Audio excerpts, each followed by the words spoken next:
Aujourd'hui, nous allons lire un verset de la Bhagavad Gita, mais avant de commencer, je vous invite à joindre vos mains en signe de respect au mantra, parce que lorsqu'on chante les mantras, c'est la disposition que nous avons par rapport au mantra qui nous aide d'entrer dans l'expérience et recevoir le cadeau que les mantras sont supposés nous donner.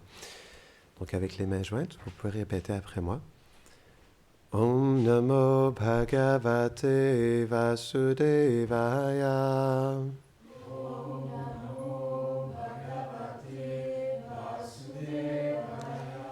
Om Namo Bhagavate Vasudevaya.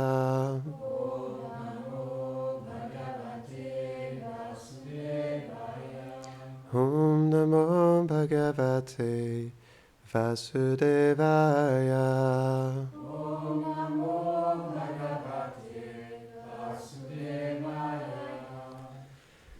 Okay. Je me demandais sur quel verset j'allais pouvoir partager quelque chose aujourd'hui et je me suis rappelé de ce bon vieux verset. 2,40 de la Bhagavad Gita parce que c'est le premier verset que j'ai appris. Donc naturellement, il est cher à mon cœur. Et je souhaite vous le partager à nouveau aujourd'hui. Ce qui est beau avec la Bhagavad Gita, c'est que, pour ceux qui ne l'ont encore jamais lu, c'est 700 versets, mais je dirais en réalité que ce sont 700 méditations. Chaque verset est un mantra aussi, qu'on peut chanter toute la journée si on veut. C'est vrai, hein? Chaque verset est un mantra. Et c'est une méditation portative aussi. C'est rempli de vérité et ça nous aide vraiment à nous connecter à cette douce vérité. Donc, je vais vous lire le sanskrit. Neha bikramana shosti pratyavayo navidyate svalpam apyasa dharmasya trayate mahato bhayat. Traduction. Les efforts entrepris sur la voie du service de dévotion ne sont jamais vains ni détruits. Même un léger progrès sur celle-ci nous libère de la peur et du plus grand danger, et du plus grand des dangers de ce monde matériel. Commentaire. Chaque action a un bénéfice. L'action impie qui est exécutée indépendamment des commandements du Seigneur génère des souffrances futures. Le devoir prescrit dans les Écritures, l'activité pieuse, engendre le bonheur matériel. Chacune de ces actions apporte, selon sa gravité, une grande ou une petite réaction qui est consumée lorsque l'âme conditionnée souffre ou se réjouit. L'action offerte à Krishna n'est pas considérée comme matérielle, puisqu'elle est en lien avec la relation qui unit l'âme au Seigneur. Elle apporte des fruits éternels. Ils s'accumulent vie après vie pour apporter enfin une foi pure à l'âme et le moyen pour elle de prendre complètement refuge en Krishna et de retourner à sa demeure éternelle. Le service de dévotion chasse donc toute crainte, puisqu'il révèle le Seigneur. La peur et l'anxiété ne sont donc connues de l'âme que lorsqu'elle est coupée de toute relation avec Krishna. Pour plus d'emphase, la peur et l'anxiété ne sont donc connues de l'âme que lorsqu'elle est coupée de toute relation avec Krishna. Om Gyanatimirandasya Gyananjara Sharakaya Chakshurun Meditam Jena Tasmai Shri Gurave Namaha Shri Chaitanya Mano Bhishtam Stapitam Jena Bhutale Swayam Rupa Kedamayam Dadati Swapadantikam He Krishna Karuna Sindhu Dina Bandho Jagatpate Gopesha Gopika Kanta Radha Kanta Namostude Tapta Kanchana Gaurangi Radhe Brindavaneshwari Vrishabhanu Sute Devi Pranamami Hari Priye Vanshakalpatarubhyashta Kripa Sindhubhya Hevacha Patitanam Pavanebhyo Vaishnavebhyo Namo Namaha Jaya Shri Krishna Chaitanya Prabhu Nityananda, Shri Advaita Gadadhara, Shivasadi Gaura Bhakta Vrinda, Hare Krishna, Krishna Krishna, Hare Hare, Hare Rama, Rama Rama, Hare Hare. Namo Vishnu Padaya, Krishna Prishtaya Bhutale, Shrimate Bhaktivedanta Swami Niti Namine. Namaste Saraswati Deve, Gauravani Pracharine, Nirvishesha Shunnavadi, Pashtatya Deshatarine. Donc pourquoi ce verset il était très intéressant? C'est parce que il est très propice dans notre vie. Pourquoi? Parce que nous sommes toujours en train d'agir, de faire quelque chose. Krishna, il explique dans le 3e chapitre, verset 5, que l'âme est toujours forcée d'agir. Elle ne peut jamais arrêter d'agir à aucun instant. C'est pourquoi l'action est naturelle pour l'âme. Mais quelle sorte d'action faisons-nous? C'est une bonne question que nous pouvons nous poser. Lorsque je regarde derrière, ça me rappelle le merveilleux programme qu'on a fait hier soir. On était 28 personnes et on a chanté les mantras ensemble et c'était vraiment merveilleux. Donc, je vous remercie d'être encore ici aujourd'hui. Ça nous fait vraiment plaisir de vous revoir. Donc, on revient à nos moutons. Donc, l'action. C'est quelque chose qu'on doit bien comprendre parce que pour chaque action, il y a une réaction. Même en physique, on explique ça. Pour chaque action, il y a une réaction égale et opposée. Parce que c'est la nature de ce monde. Quand j'avais 16 ans, j'ai volé le vélo d'un jeune garçon. Et une semaine plus tard, je me suis fait voler mon propre vélo. C'est comme ça. J'ai compris. À un moment donné aussi, j'avais des mauvaises fréquentations, des amis qui étaient un peu chapardeurs. Et j'avais un ami qui avait un fusil à plomb. Et il m'avait dit un soir, « Ah, pourquoi tu viens pas? On pourrait s'amuser à tirer des petites balles de plomb dans les fenêtres des voisins. » Donc, j'ai dit, « OK. » Et donc, sous l'influence de mon ami, on est allé et on a commencé à lancer, à tirer des petits coups de fusil à plomb. Et à un moment donné, qu'est-ce qui se passe? Action-réaction. En plus, on était parti parce qu'on se disait, il faut bien s'en aller. Et là, mon ami, il me dit non. Il dit, on devrait retourner. Parce que ce qui s'était passé, c'est qu'à un moment donné, il y a quelqu'un qui est sorti naturellement, action-réaction. Et là, il y a le monsieur, il me voit, qu'est-ce qu'il fait? Il vient vers moi, puis là, il me prend par le collet, il m'accote sur le bord de ce... Il y avait sa voiture qui était juste là. Poum! Il dit, qu'est-ce que tu fais là? Il commence à me brasser. Et finalement, il me laisse partir parce qu'il n'avait pas vu le gros trou qui était dans sa fenêtre. Donc, il me laisse partir. Et vous allez voir comment le karma nous rattrape. Même quand je suis parti, mon ami, parce qu'il avait confisqué le fusil. Naturellement, il ne voulait pas qu'on reparte puis qu'on fasse d'autres choses avec les voisins. Donc, il avait gardé le fusil. C'était un gun, non? Et donc, on est parti. Mon ami, c'était le fusil de son père. Il dit, qu'est-ce que je fais? Je ne peux pas retourner. Je l'ai pris sans que mon père le sache dans le cabinet de sa chambre. Et là, si je reviens, puis à un moment donné, il regarde, puis il ne le voit plus, il va se dire, mais qu'est-ce qui s'est passé? Donc, il dit, il faut absolument qu'on aille le retrouver, qu'on aille lui demander qu'il me le redonne. Donc, qu'est-ce qu'on fait? On retourne. Naturellement, qu'est-ce qui s'est passé? Il y avait la police qui était là. Et donc, ils m'ont amené au poste de police. J'avais 16 ans. Ils m'ont emmené au poste de police. Premièrement, il me dit, est-ce que tu as de la drogue sur toi? Il commence à me chercher si j'avais de la drogue. Non, j'en avais pas. Et il m'amène au poste de police et j'ai un casier judiciaire. Donc, mon père a dû aller en cours. Il a dû débourser. Donc, il s'est entendu de payer la moitié avec le propriétaire du fusil, qui était le père de mon ami. Et donc, il s'est arrangé pour qu'il paye juste la moitié, mais mon père était en beau calvaire. Donc, naturellement, ça n'a pas juste répercuté sur moi, mais sur mon père aussi, non, et sur le père de mon ami. Et donc, c'est ça, c'est action-réaction. C'est ça la nature de ce monde. C'est pourquoi c'est vraiment important de comprendre la nature des activités et comment agir dans ce monde aussi. C'est ce que ce verset nous explique, parce que il explique vraiment bien la nature de l'action. Il explique la différence entre l'action matérielle et l'action spirituelle.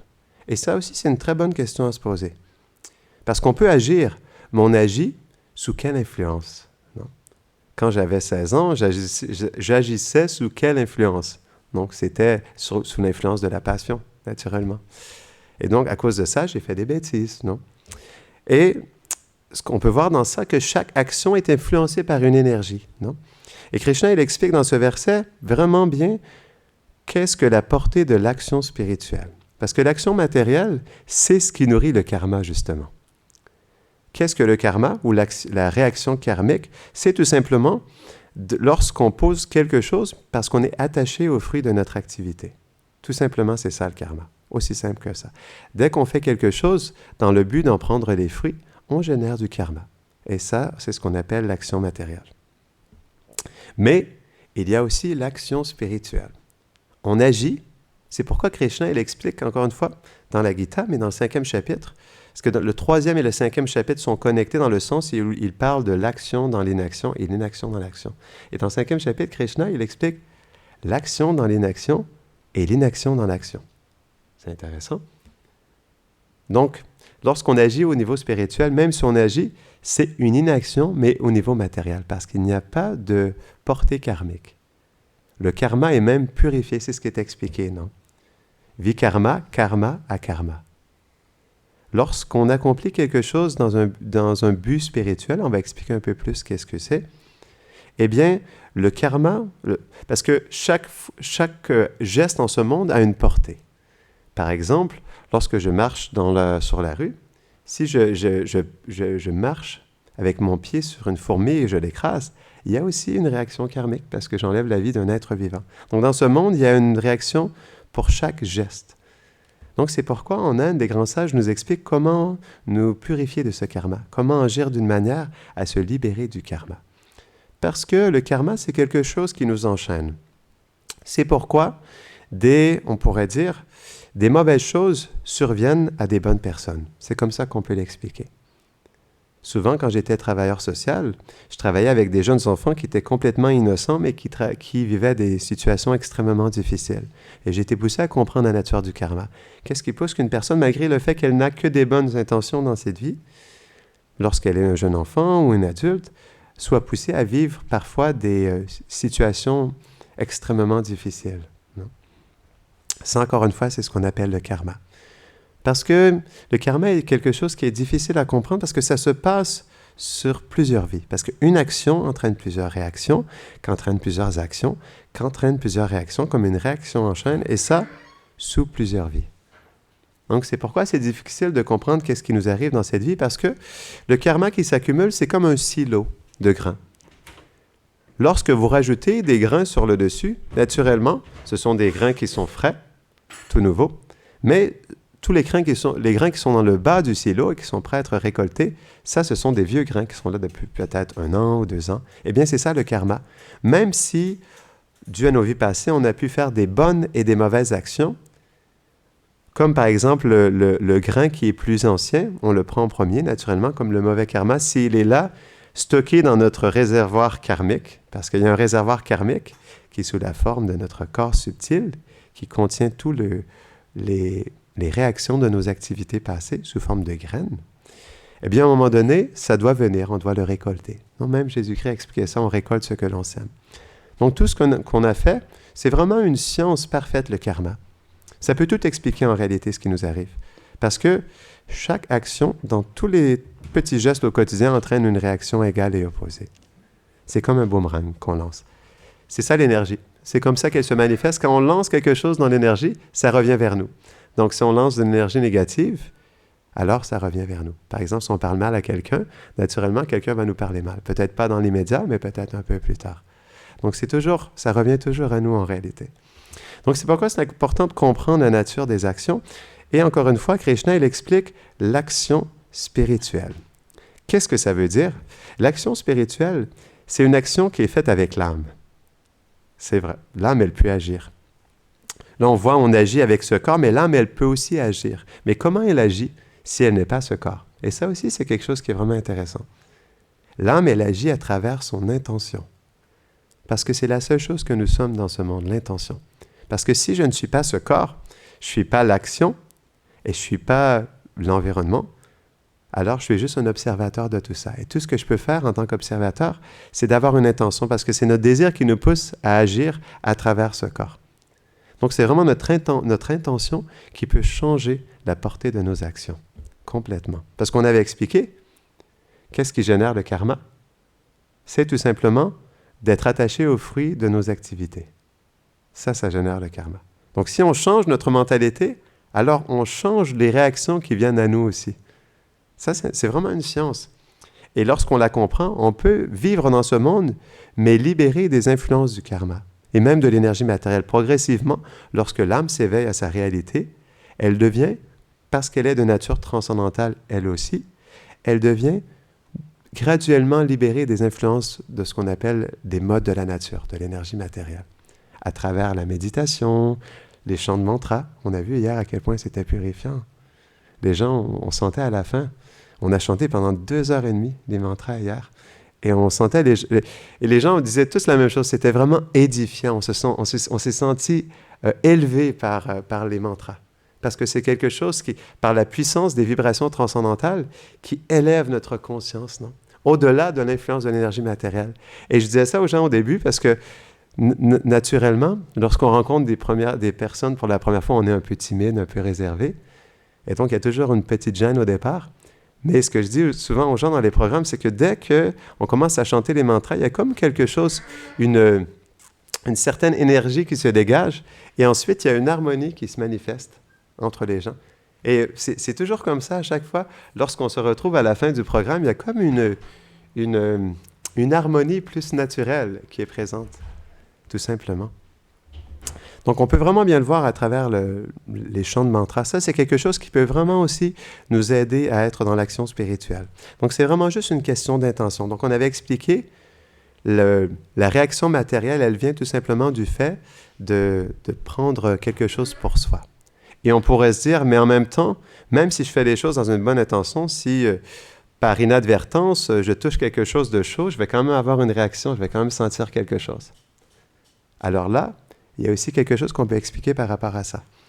La réaction, lorsqu'on pose un geste, mais avec une intention spirituelle, la réaction est aussi spirituelle. Même si en externe, ça paraît être la même chose. Ça, c'est intéressant. Et c'est ça qui est beau, c'est qu'on peut continuer à agir dans ce monde. Mais lorsqu'on agit avec une intention spirituelle, qu'est-ce que c'est? Premièrement, comme Krishna l'explique graduellement, parce que la Bhagavad Gita, c'est la science du yoga. Le yoga veut dire comment se connecter au divin et à notre vérité dans chaque aspect de notre vie. Et à travers les différents chapitres, graduellement, Krishna nous amène à aller dans des niveaux de conscience et d'intention de plus en plus élevés et purs, jusqu'à temps que nous soyons plus pleinement connectés justement avec la source. Et donc, dans la Gita, je crois que c'est dans le 3e chapitre, Krishna, il explique Naishkarmya Karma Yoga. Qu'est-ce que ça mange en hiver? C'est une bonne question.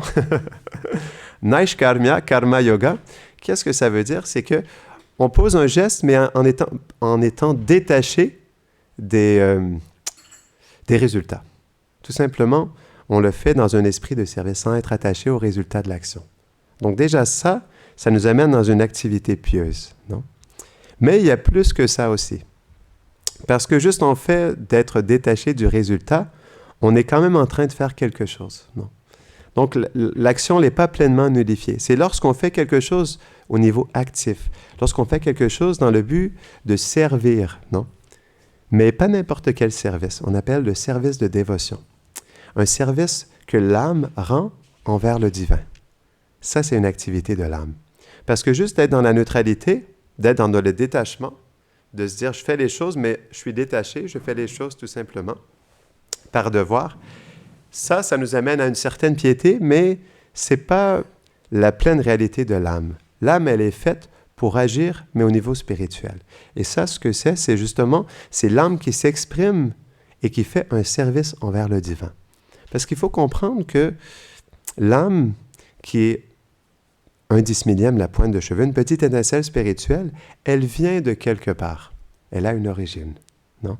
Comme le corps vient de la mère et du père, de l'union de la mère et du père, bien l'âme aussi, elle a son origine. Krishna l'explique dans la Bhagavad Gita aussi. Donc, elle vient de Krishna, elle vient du divin. Donc, c'est pourquoi, pour que l'âme puisse agir, il faut qu'elle agisse en connexion avec le divin, avec Krishna. Et c'est à travers ça qu'elle peut se libérer de l'influence matérielle. Parce que l'âme, en réalité, c'est comme une fleur de lotus. La fleur de lotus, si vous avez déjà vu, elle vient de l'eau, donc de la bouse du fond de l'eau. Mais lorsqu'elle sort, on ne peut pas dire qu'elle est directement dans l'eau, la fleur en elle-même.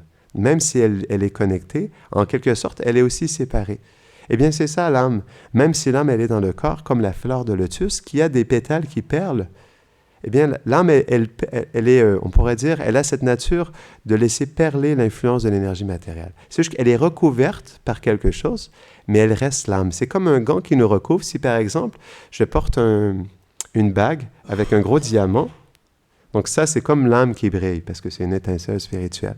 Mais si je le recouvre avec un gant, il y a toujours l'âme qui est là avec sa forme, avec sa brillance, avec ses qualités. Mais parce qu'elle est recouverte par le gant, je ne vois plus la luminosité de je ne vois plus la luminosité du diamant, quoi.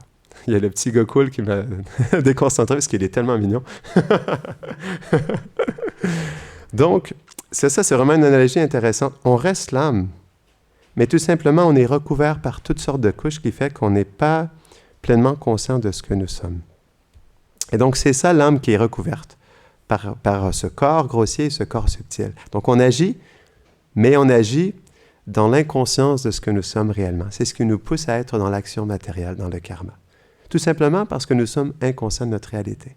Parce que nous sommes une âme, mais une âme endormie. Bhaktivinoda Thakur, il explique ça dans son livre, le Jaiva Dharma. Il y a des âmes dans ce monde. La majorité des âmes sont des âmes endormies. Et quelques-uns de très rares âmes se sont réveillés, ou sont déjà réveillés depuis longtemps. Et ce sont ces âmes réalisées, qui sont pleinement éveillées à leur réalité, qui peuvent nous aider à comprendre la nature de l'âme. C'est pourquoi, justement, dans la Bhagavad Gita, Krishna lui-même, qui est la source de toute la connaissance, nous explique la nature de l'âme et comment agir en pleine conscience. Donc ça, c'est quelque chose de vraiment intéressant parce que, comme on expliquait, l'âme doit toujours agir à chaque instant. Donc, comme on agit à chaque instant, on doit bien comprendre comment agir. Et c'est pourquoi j'aime bien ce verset parce qu'en plus, l'action spirituelle, ce qui est différent, c'est que le crédit, il est aussi éternel. Parce que c'est ça la nature de quelque chose de spirituel. L'action spirituelle, elle est exactement comme la nature de l'âme. Sat Chit Ananda, éternelle, pleine de connaissance et de conscience et pleine de félicité ou d'amour. Non. Ananda, Prema. Donc, c'est pourquoi, dans l'action spirituelle, toutes les qualités de l'âme aussi peuvent s'exprimer, se manifester, parce que c'est de la même nature. Mais comme l'âme, elle est habituée d'agir dans ce monde avec un but matériel, parce qu'on a expliqué, tout vient de l'intention, et c'est ce qui change tout, absolument tout. Parce que je ne suis pas directement l'action et je ne suis pas ce corps. Mais c'est tout simplement mon intention qui génère tout ce qui se passe dans ma vie. Donc c'est pourquoi on doit vraiment travailler sur notre intention. C'est ce qui change tout. Notre intention est l'origine de tout. Il y a même un verset dans les Védas qui explique ça. L'origine de toute cause est le désir, l'intention. Et c'est ça qui change complètement parce que l'âme, elle reste spirituelle, mais pourquoi justement une âme spirituelle est-elle influencée par une énergie matérielle? C'est parce que, justement, l'âme, elle agit dans un but matériel. C'est ce qui fait qu'elle influence. Si l'âme agit dans un but spirituel, alors l'influence sera spirituelle aussi. Mais on expliquait juste, pour un peu mettre aussi aiguille à ce niveau-là, qu'est-ce qui fait qu'on a encore des réactions? Ça, c'est quelque chose d'intéressant. Parce qu'on expliquait que lorsque nous sommes dans un but spirituel, dans le fait de servir le divin, parce que l'âme, elle est faite pour être connectée avec le divin, pour avoir une relation de service avec le divin, parce que c'est ça l'amour, lorsqu'on aime une personne, on souhaite servir cette personne. Non? Donc par amour, justement, l'âme qui s'éveille à cet amour divin, il exprime le désir de servir le divin, non? D'une manière, juste dans une attitude de service pour pouvoir donner quelque chose, un petit service au divin, pour pouvoir offrir notre petit service dans le but de satisfaire le divin. C'est ce qui fait naître l'amour le plus pur dans notre cœur. Et donc, on expliquait les réactions. Donc, pourquoi elles sont toujours là? Et ça, c'est quelque chose d'intéressant parce que on pourrait se dire, si je suis dans l'action, pourquoi il y a encore des réactions dans ma vie? Et ça, c'est aussi une bonne question à nous poser. C'est parce que, tout simplement, même si le karma est purifié, parce que lorsqu'on connecte nos actions, c'est ce qu'on appelle le yoga. Yoga veut dire connecter tout ce qu'on fait à Krishna. lorsqu'on connecte nos activités à Krishna, parce que Krishna, il est pur, tout devient purifié dans notre vie, parce que Krishna, il est la transcendance. Il est au-delà de toutes les énergies matérielles, toutes les influences matérielles qui contaminent notre conscience. Donc, naturellement, en se connectant à Krishna, notre karma est purifié et à travers ça, notre conscience s'éveille aussi. Donc, pourquoi il y a encore des réactions? C'est parce que même si le karma est purifié par l'action spirituelle, il y a quand même ce qu'on appelle prarabdha karma. Ça, c'est quelque chose d'intéressant. Prarabdha karma, c'est le karma qui est directement manifesté. Parce qu'il y a différentes sortes de karma. Il y a un karma qui vient directement. Si je mets mon doigt dans le feu, ça brûle. Réaction directe. Il y a un karma qui vient plus tard, dans 1 an, 5 ans, 10 ans. Et il y a un karma qui vient dans ma prochaine vie. Donc ça, c'est un karma qui vient sous forme de graines. Non? Et le prarabdha karma, c'est le karma directement manifesté comme notre corps. Notre corps, c'est le résultat de notre karma. Ce qu'on a fait dans nos vies passées nous a poussé à avoir un certain corps, avec un certain mental, une certaine intelligence, des sens particuliers, une nature, une personnalité unique. Tout ça, ça vient de nos activités passées. Ça a été généré par notre karma. Comme par exemple la fragrance d'une fleur qui est transférée par le vent et qui continue à avoir un parfum. C'est ça, en fait, le karma qui vient comme un parfum et qui continue à travers ce corps. Donc ça, c'est vraiment intéressant. Donc, c'est pourquoi, justement, le prarabdha karma, il reste. Parce que si tout mon karma serait purifié, ça veut dire que mon corps disparaîtrait. Et je ne pourrais plus servir Krishna. Donc, je ne pourrais plus avoir cette opportunité de me développer, ou plutôt de développer ma relation avec Krishna et d'éveiller cet amour en mon cœur sans pouvoir agir pour Krishna, non? Donc, c'est pourquoi Krishna, par miséricorde, il nous laisse ce prarabdha karma, ce karma manifeste, dans le but d'engager le yoga, non? D'engager notre nature, notre environnement, nos actions, nos désirs envers le divin, et à travers ça, justement, de s'éveiller à la transcendance. C'est ça le yoga. Et ça, on pourrait dire, c'est très pertinent pour tout le monde, parce que le yoga, ça veut dire, peu importe qui on est, peu importe ce qu'on fait, on peut commencer à connecter notre vie au divin. Et à travers ça, notre âme s'éveille. Ça, c'est intéressant. On est une âme spirituelle, mais même à travers ce corps, on peut engager ce corps pour nous permettre de nous éveiller pleinement à notre vérité. Tout simplement en agissant avec ce corps dans une intention différente. Donc, tout est absolument dans l'intention. C'est pourquoi un yogi, ce n'est pas nécessairement quelqu'un qui va aller méditer dans une caverne, mais c'est quelqu'un qui agit en pleine conscience de sa nature, de la nature de ce monde, et comment il peut agir dans tout ça, d'une manière à ce qu'il puisse développer sa relation avec le divin, Krishna. Et ça, c'est un processus scientifique qui, lorsqu'on l'applique, donne des résultats dans notre vie. Tout comme l'activité matérielle. Non? C'est une connaissance, c'est un processus qui est vivant. Parce qu'il éveille l'âme. Et c'est ça qui est beau. C'est pas parce qu'on est en l'action spirituelle qu'on arrête d'agir. Au contraire, on agit plus pleinement. Pourquoi? Parce que lorsqu'on agit pour Krishna, notre âme s'éveille. Les sens spirituels s'éveillent parce que l'âme est une personne, tout comme le divin. Et naturellement, lorsqu'elle s'éveille à sa vérité, ses sens spirituels s'éveillent aussi. Donc, elle peut écouter avec des sens spirituels. Elle peut voir avec des yeux spirituels. Parce que, qu'est-ce qui fait que nous pouvons voir à travers ce corps? C'est parce que l'âme, elle a des yeux. On expliquait, tout simplement, le corps qui nous recouvre, c'est comme un gant qui recouvre le diamant. On voit encore la forme. Tout simplement, il y a quelque chose qui la recouvre. Ça nous montre aussi que l'âme, elle a aussi une forme. Tout comme le diamant ne perd pas sa forme, ne perd pas sa brillance, ne perd pas sa valeur. C'est la même chose pour l'âme. Même si l'âme, elle est recouverte par une couche temporaire qui est le corps, elle ne perd jamais tous ses attributs. Et c'est pourquoi justement, on vit plus pleinement lorsqu'on vit en connexion avec le divin. Parce que notre véritable nature s'éveille, nos sens spirituels, non?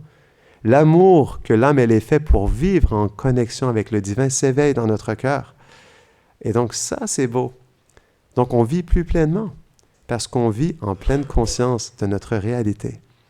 On est fait pour ça, justement. Donc c'est pourquoi, même dans le fait de manger une pomme, on peut manger... Avant de manger une pomme, on peut l'offrir au divin, comme par exemple, on a expliqué que tout a une réaction. Tout dans ce monde qui est vivant est une âme spirituelle. Les anciens textes de yoga expliquent ça. Il y a de la vie dans la pomme, il y a de la vie dans la fleur, dans le brin d'herbe, dans une fourmi, dans chaque chose vivante, il y a une âme spirituelle, parce que la vie vient de la vie. Donc c'est pourquoi on doit respecter justement tout ce qui est vivant. Et donc, quand on prend la vie, même une pomme, donc ça ne suffit pas juste d'être végétarien, mais quand on prend une pomme ou quand on prend un légume, à la base, c'est un être vivant.